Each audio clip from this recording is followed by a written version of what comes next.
अस्सलाम वालेकुम everyone. I hope कि आप सब ठीक होंगे। पॉलिटिकल साइंस का एक बहुत ही ज़्यादा इम्पोर्टेंट पॉलिटिकल थिंकर है Montesquieu. We are going to study about him and cover that particular topic. ठीक है, बिफोर दैट हमने पॉलिटिकल साइंस के और भी टॉपिक्स को कवर किया है दोनों पेपर्स के from a revision point of view, जिसमें जेंडर स्टडीज़ आ जाती है, criminology, general science and ability, Sindhi और इंग्लिश ऐसे। ठीक है, you can visit those video lectures any time और होपफुली वो भी आपके लिए हेल्पफुल रहेंगे। ठीक है, वो इसी चैनल पे अवेलेबल हैं उनके वीडियोस और उनकी प्लेलिस्ट भी डेडिकेटेड बनी हुई है। ठीक है, आज we will try to cover Montesquieu, उसकी डॉक्ट्राइन जो है सेपरेशन ऑफ पावर्स, उसको भी देखेंगे और कोशिश ये करेंगे पेपर ओरिएंटेड जो भी टिप्स ट्रिक्स आपको बता सकता हूँ वो भी बता दूँ कि आपका जो पेपर है वो कैसे स्टैंड आउट कर सकता है। ठीक है, specifically this is targeted on CCE 2025 and CSS 2027। ठीक है, मोंटेस्क्यू का पहले आपको थोड़ा बहुत इंट्रोडक्शन दे देता हूँ। मोंटेस्क्यू का पूरा नाम था चार्ल्स, इसका थोड़ा सा लंबा नाम है, डिफ़िकल्ट नाम है, Charles Louis de Secondat Baron de Montesquieu. ये 1689 में पैदा हुए थे एंड ही डाइड इन 1755। ठीक है, और ये एक फ्रेंच पॉलिटिकल फ़िलोसोफर थे, हिस्टोरियन थे और एनलाइटनमेंट के थिंकर थे। ठीक है, और ये प्राइमरीली जाने जाते हैं अपनी एक थियोरी दी थी उन्होंने सेपरेशन ऑफ पावर्स, उसके लिए। ठीक है, उसके लिए ये मशहूर हैं, उसके लिए जाने जाते हैं।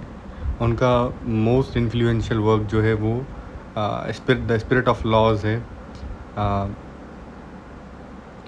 जिसमें उन्होंने सेपरेशन ऑफ पावर्स की थियरी भी दी थी। ठीक है, और ये पब्लिश हुई थी 1748 में।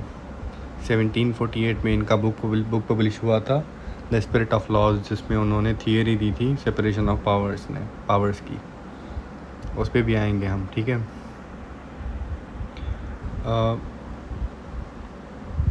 उनका जो सेंट्रल कंसर्न था कि जो पॉलिटिकल पावर है वो ऑर्गेनाइज कैसे होगी, मतलब how can political power be organised so that it does not become tyrannical. ठीक है, पहले जो पॉलिटिकल थिंकर्स थे वो टेरेनी को अवॉइड करना चाहते थे क्योंकि केओस बहुत ज़्यादा था। इसीलिए जो पॉलिटिकल पावर है उसको ऑर्गेनाइज कैसे करना है, ठीक है, उस पर मोंटेस्क्यू का बहुत बड़ा मतलब सेंट्रल कंसर्न उसी पे था। ठीक है, मेजर वर्क्स जैसे मैंने बताया आपको कि पर्शियन लेटर्स है जो कि 1721 में पब्लिश हुआ था और ये it was a critic on French society and institutions. ठीक है, उसके बाद consideration on the causes of greatness of the Romans and their decline, ये उनका सेकंड मेजर वर्क है विच वाज पब्लिश्ड इन 1734 और ये एक एनालिसिस है रोम की पॉलिटिकल डेवलपमेंट पे। ठीक है, उसके बाद स्पिरिट ऑफ लॉज जो मैंने मेंशन किया कि 1748 में पब्लिश हुआ था और ये उनका मेजर पॉलिटिकल वर्क है। ठीक है, मोंटेस्क्यू का थोड़ा बहुत आपको मैं एक उनका इंटेलेक्चुअल बैकग्राउंड बता देता हूँ कि मोंटेस्क्यू जो है वो एज ऑफ एनलाइटनमेंट से बिलोंग करते थे और उन्होंने एब्सोल्यूट मोनार्की को चैलेंज किया था, कंसंट्रेशन ऑफ पॉलिटिकल पावर के ख़िलाफ़ थे और वो आर्बिट्री गवर्नमेंट और पॉलिटिकल डेस्पोटिज़म के ख़िलाफ़ भी थे। उन चीज़ों को इन्होंने चैलेंज किया था। उनको मोंटेस्क्यू को इन्फ्लुएंस किया था क्लासिकल पॉलिटिकल थॉट ने, इंग्लिश कॉन्स्टिट्यूशनल इंस्टीट्यूशन ने मोंटेस्क्यू को इन्फ्लुएंस किया था, रोमन हिस्ट्री, जॉन लॉक और एनलाइटनमेंट, रेशनलिज्म, ये सारी के सारे फैक्टर्स थे जिन्होंने मोंटेस्क्यू की थियरी को, मोंटेस्क्यू की पॉलिटिकल थिंकिंग को इन्फ्लुएंस किया था। ठीक है, he was particularly impressed by English constitutional system as he understood it। ठीक है, अब आते हैं कि the main theme of Montesquieu's doctrine is that each and every organ of the state will exercise of its own power and function। ठीक है, organs of state हैं जैसे लेजिस्लेटिव हो गया, एग्जीक्यूटिव हो गया और जुडिशरी हो गई। ठीक है, लेजिस्लेटिव, जुडिशरी और एग्जीक्यूटिव। ये तीनों different organs of the state हैं और मोंटेस्क्यू यही चाहता था कि इनमें सेपरेशन हो, मतलब इस एक की जो पावर है वही एक्सरसाइज करे, उसमें दूसरे की इंटरफेरेंस ना हो और पर्टिकुलर चेक्स एंड बैलेंसेस हों, ठीक है। Will not interfere in the functions of the other organ. He is the proponent of this theory, ठीक है। This means that no one person और body should be vested with all three types of powers. मतलब किसी भी एक institution में किसी भी एक बंदे के पास सारी की सारी पावर्स ना हो, ये कहना चाहते थे Montesquieu. According to Montesquieu there are three kinds of power. Power के तीन किस्म हैं मोंटेस्क्यू के हिसाब से। वो कौन से हैं उन पे आते हैं। पहली जो है वो सबसे पहली वो by virtue of the legislative power, the prince or magistrate exerts temporary or permanent laws or amends or abrogates those laws which are contrary to the will of the subject, ठीक है। विर्चू के हिसाब से लेजिस्लेटिव जो है वो Prince या फिर मैजिस्ट्रेट के पास ऐसी पावर्स देती है जो कि टेम्प्ररी भी हो सकते हैं, परमानेंट भी हो सकते हैं, और उनसे लॉज बनाए जाते हैं, कानून बनाए जाते हैं, कानून को अमेंड किया जाता है, एब्रोगेट किया जाता है, ठीक है। इसमें मेनली आपका जो कॉन्सेप्ट है वो ये है कि the legislature should make laws but not administer और इन्फोर्स देम। जो लेजिस्लेचर है वो कानून साजी करे, कानून बनाए, बट उनको एडमिनिस्टर ना करे, ना ही उनको इन्फोर्स करे। वो एक अलग बॉडी का, अलग ऑर्गन का काम है, फंक्शन है, ठीक है। सबसे पहला पावर जो है वो लेजिस्लेटिव का पावर है। उसके बाद एग्जीक्यूटिव पावर पे आ जाते हैं। ही में by virtue of the executive power he makes peace और वॉर, सेंड्स और receive ambassadors, establish the public security and provide protection against invasions, ठीक है। ये हमारा जो एग्जीक्यूटिव है, जो मतलब कानून बनाए गए हैं अमन के दौर में, पीस के दौर में या ड्यूरिंग द वॉर, और एम्बेसडर्स को कैसे भेजना है, कैसे रिसीव करना है, ये सारे के सारे पब्लिक पॉलिसी जो है वो कैसे बनानी है, पब्लिक सिक्योरिटी कैसे इंश्योर करनी है, पब्लिक प्रोटेक्शन कैसे प्रोवाइड करना है, ये सारे के सारे एग्जीक्यूटिव पावर्स के अंदर आ जाते हैं। उसके बाद इसका प्रिसाइजली ये बात है कि the executive must administer the made laws but neither influence the legislature in the making of the laws nor stand in the judgment of the same। मतलब जो एग्जीक्यूटिव होगा वो सिर्फ़ और सिर्फ उन कानून जो बनाए गए हैं उनको इम्प्लीमेंट करेगा, ना कि उनमें कोई बनाने का जो प्रोसेस है उसमें कोई इंटरफेरेंस होगी, ना ही उनको इंटरप्रेट करने वाली जो जुडिशरी है उसमें कोई एग्जीक्यूटिव की इंटरफेरेंस होगी। उसके बाद by the virtue of judicial power, तीसरी जो है वो जुडिशल पावर है। He is vested with the power to punish the criminals and also to safeguard the life and property of the individuals. Judiciary की powers उसने ये बताए हैं कि जो क्रिमिनल्स हैं उनको पनिश करना, और जो इंडिविजुअल्स हैं, सिटीजन्स हैं किसी भी स्टेट के, उनकी प्रॉपर्टी को, उनकी लाइफ को सेफ गार्ड करना, ठीक है। Judiciary must determine the rights and uphold justice without taking over the functions of law making or administration। Judiciary जो है वो सिर्फ और सिर्फ जस्टिस को अपहोल्ड करे और जो लेजिस्लेचर है और एडमिनिस्ट्रेशन है उनके कामों में मुदाखलत ना करे। He further said that such separation is necessary in order to ensure that justice does not become arbitrary और कैप्रिशियस, ठीक है।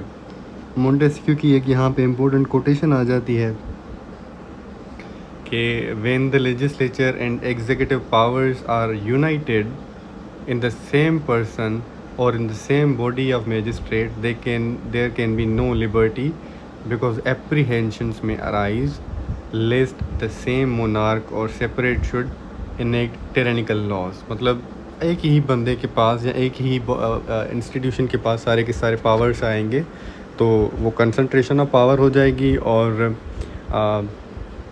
अब्यूज़ ऑफ पावर वहीं से अराइज़ करेगी और टिरानिकल लॉज बनने लगेंगे, ठीक है।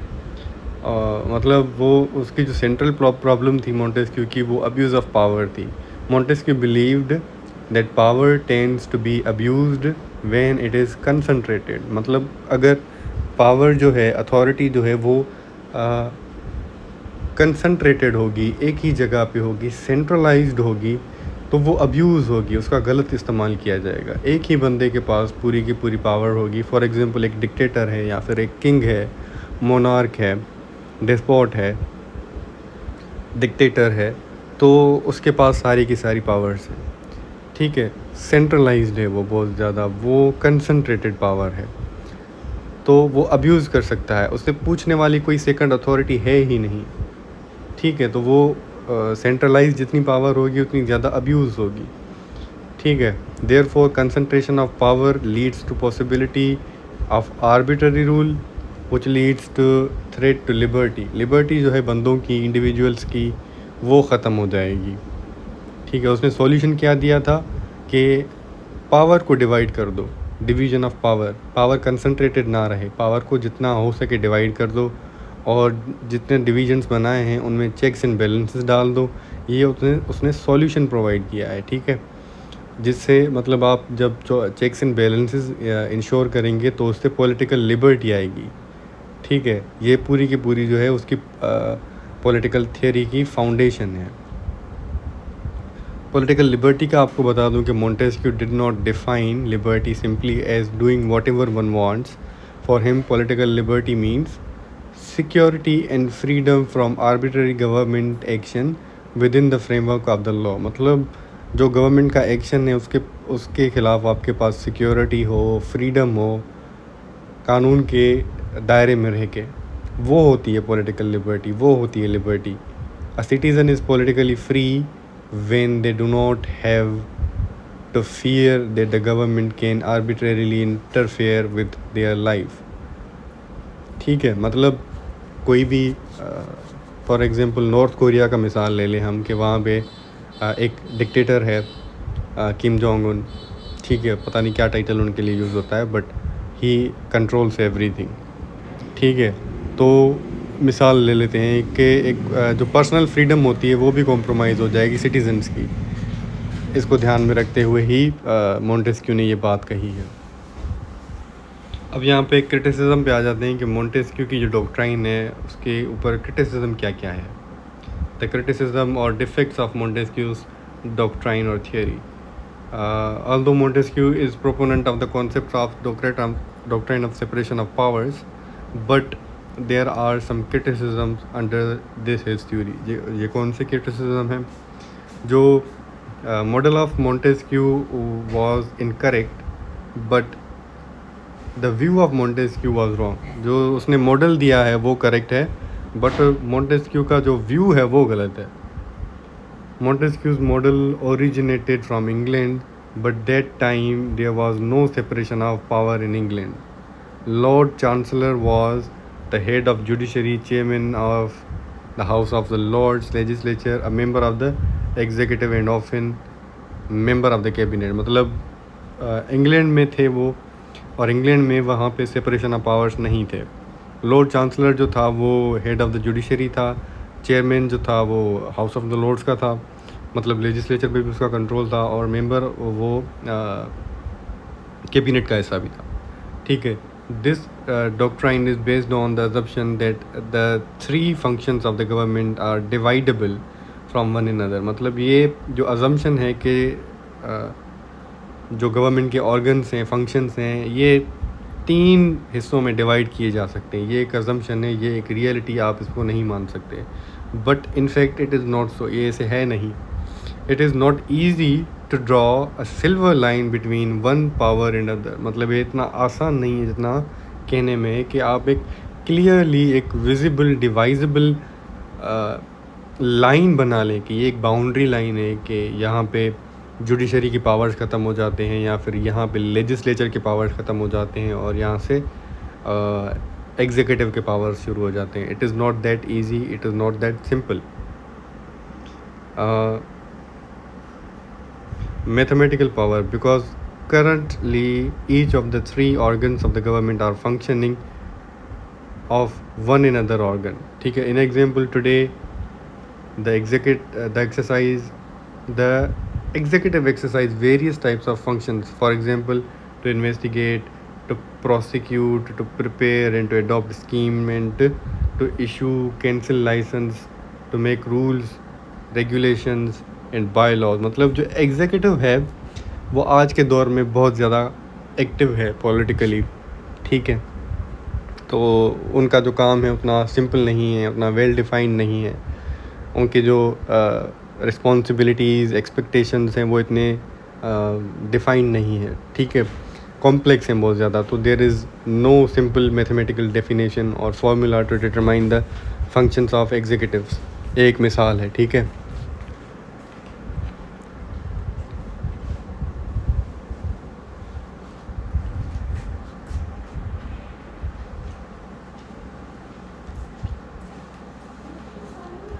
मूविंग अहेड, एक सेकेंड।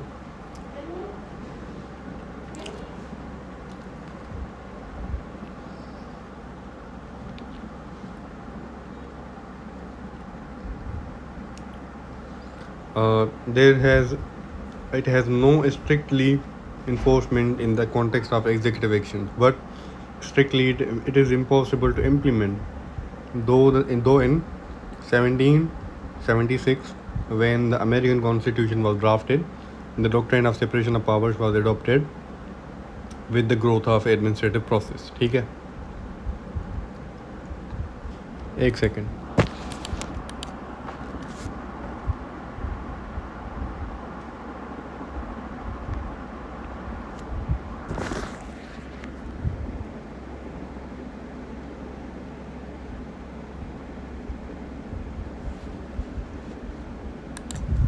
इसकी जो क्रिटिसिज्म है उसको थोड़ा और डिटेल में देखते हैं कि इसके ऊपर क्या क्या क्रिटिसिज्म है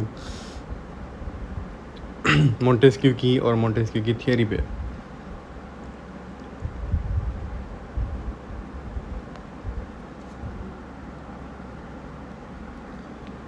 मोंटेस्क्यू की थियरी जो सेपरेशन ऑफ पावर है, it is one of the foundation of modern constitutionism, but इसमें थियोरेटिकल, हिस्टोरिकल और पॉलिटिकल ग्राउंड्स आ जाते हैं। ये जो सेपरेशन ऑफ पावर से it is not absolute. Montesquieu की थियरी जो है it can be interpreted as requiring the three branches to be completely separate. In practice this is neither possible nor desirable. Possible भी नहीं है, desirable भी नहीं है। ये मॉडर्न गवर्नमेंट जो है उनमें कोऑपरेशन की ज़रूरत होती है। लेजिस्लेचर जो है वो कानून बनाते हैं, एग्जीक्यूटिव जो है वो executive participates in policy making and implementation. Judiciary interprets law. Therefore, complete separation can create institutional deadlock. ये उनकी एक क्रिटिसिज्म है, ठीक है। Misinterpretation of the British constitution. Montesquieu जो है उन्होंने कंसिडर किया था कि जो ब्रिटिश सिस्टम है ये एक एक्सीलेंट एग्जाम्पल है सेपरेशन ऑफ पावर्स का। However critics argue that he overestimated the degree of separation in Britain. वहाँ पे ऐसा था नहीं जैसे मैंने ऊपर एग्जाम्पल दिया। The British system actually contains considerable overlap, जहाँ पे executive is drawn from parliament, prime minister is normally a member of parliament, cabinet ministers are usually parliamentarians. मतलब वो सारे के सारे जो एग्जीक्यूटिव हैं वो पार्लियामेंट से निकले हुए हैं। Thus Britain demonstrates fusion of power, particularly between legislature and the executive, rather than strict separation, ठीक है। एक और क्रिटिसिज्म है उनके ऊपर कि legislature and executive can not be completely independent. जो मॉडर्न पार्लियामेंट्री गवर्नमेंट्स होती हैं they depend on cooperation between legislature and executive. If they are completely independent, effective policy making can be difficult, ठीक है। For example एक मिसाल है कि executive जो है वो एक पॉलिसी को प्रपोज करता है, लेजिस्लेचर उस पॉलिसी को अप्रूव करता है, एग्जीक्यूटिव उसे इम्प्लीमेंट करता है, ठीक है। ऐसे कोऑपरेशन चलती है कि पहले एग्जीक्यूटिव ने प्रपोज किया, उसके बाद लेजिस्लेचर ने अप्रूव किया, उसके बाद फिर एग्जीक्यूटिव ने उसे इम्प्लीमेंट किया। ऐसे कोऑपरेशन रिक्वायर्ड होता है। This requires interaction rather than complete separation. यहाँ पे जुडिशरी जो है वो it has become much more powerful. Montesquieu जो हैं उनका कॉन्सेप्शन था अबाउट जुडिशरी कि ये लिमिटेड है compared with the modern judiciary. Modern judiciary के जो है वो they can exercise judicial review, constitutional interpretation, protection of fundamental rights, review of executive action, review of legislation. तो जुडिशरी का जो रोल है वो मॉडर्न पीरियड्स में, मॉडर्न टाइम्स में काफ़ी ज़्यादा बढ़ गया है। Thus, the modern judiciary can be much more significant political actor than Montesquieu anticipated। ठीक है, और चेक्स एंड बैलेंसेस पे आते हैं तो does not fully explain checks and balances. Montesquieu ji की थ्योरी जो है वो इतना ज़्यादा चेक्स एंड बैलेंसेस को इतना एक्सप्लेन नहीं करती। Montesquieu emphasized separation but modern constitutional systems depend heavily on checks and balances. ठीक है, फॉर एग्जांपल यूनाइटेड स्टेट्स का मिसाल ले लेते हैं। प्रेसिडेंट जो है वो वीटो किसी भी लेजिस्लेशन को वीटो कर सकते हैं। कांग्रेस जो है वो प्रेसिडेंशियल इलेक्शंस को ओवरराइड कर सकती है कांग्रेस। ठीक है, उसके बाद सेनेट जो है वो अपॉइंटमेंट्स में पार्टिसिपेट कर सकती है। कोर्ट जो है वो किसी भी अनकॉन्स्टिट्यूशनल लॉ को इनवैलिडेट कर सकती है। ठीक है, चेक्स एंड बैलेंसेस बहुत ज़्यादा हैं अमेरिका में। Therefore modern constitutionalism better described as separation plus interaction plus checks and balances. ठीक है,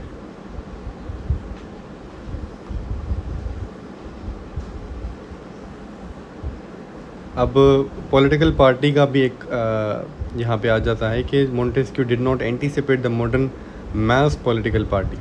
ठीक है, पॉलिटिकल पार्टी को उतना ज़्यादा इंपॉर्टेंस नहीं दी। पार्लियामेंट्री सिस्टम के अंदर पॉलिटिकल पार्टी जो हैं वो कंट्रोल करती हैं लेजिस्लेचर को भी और एग्जीक्यूटिव को भी। ठीक है, तो देयरफॉर लेजिस्लेचर में hesitate to check its own governments actions. This demonstrates that party discipline can weaken institutional checks. ठीक है, चेक्स एंड बैलेंसेस पे आते हैं यहाँ पे थोड़ा बहुत। The president can now exercise legislative functions by sending messages to the Congress. जैसे मैंने बताया कि वो उनके पास वीटो है। अमेरिका के अंदर के स्टडी हमने ली है कि वीटो कर सकते हैं। सेनेट जो है वो उनके पास एग्जीक्यूटिव पावर्स हैं by the ratification of treaties, और सेनेट जो है वो एग्जीक्यूटिव पावर्स रखती हैं बाय मेकिंग सर्टेन अपॉइंटमेंट्स। ठीक है,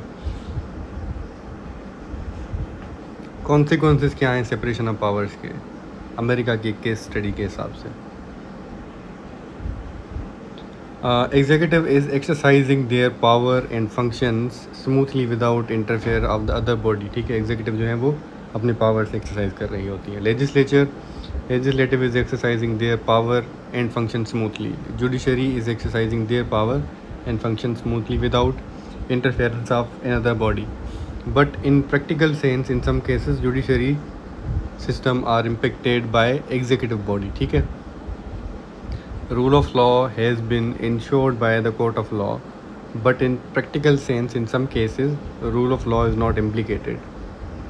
Constitutional and fundamental rights of citizens are enforced। Pressure upon three organs has been reduced। Government interference upon any body organ has been deducted. अब Montesquieu का forms of government पे क्या क्या concept था, उनका क्या व्यू था, थोड़ा बहुत उसको देख लेते हैं।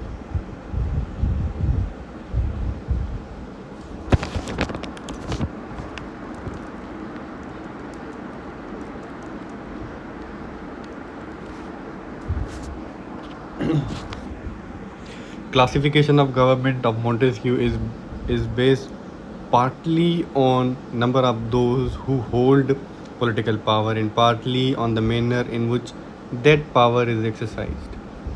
थोड़ा बहुत प्लेटो की तरह है कि उन्होंने ये कॉन्सेप्ट दिया था मेनली, मतलब स्पिरिट ऑफ लॉज में 1748 में, जिन्होंने उन्होंने 3 मेजर टाइप्स बताई थी, रिपब्लिक, मोनार्की और डेस्पोटिज्म। इनका जो कॉन्सेप्ट है वो इस पे नहीं दारोमदार रखता कि कौन रूल करता है, but it depends on the principal that motivates the government. ठीक है, कि कितने बंदे रूल कर रहे हैं, on the number of those who hold the political power and partly on the manner कि किस तरीके से वो लीड कर रहे हैं, ठीक है। He gives more importance to the principle on which government is based in to its nature, ठीक है। He assigned a particular basic principle to every form of government. The principle of democracy was virtue. Of an aristocracy, virtue come moderation. Of monarchy, honor, while that of despotism was fear. ठीक है, उन्होंने एक किस्म का principal दे दिया था हर form of government को, basic principle. जैसे डेमोक्रेसी का वर्च्यू था, एरिस्टोक्रेसी का वर्च्यू का मॉडरेशन था, मोनार्की का ऑनर था और डेस्पोटिज्म का फियर था, ठीक है। He enunciated the dangers attending each form of government if it lost its basic principle. मतलब अगर उस बेसिक प्रिंसिपल के हिसाब से गवर्नमेंट नहीं चलेगी तो काफ़ी ज़्यादा फियर्स उसने बताए थे।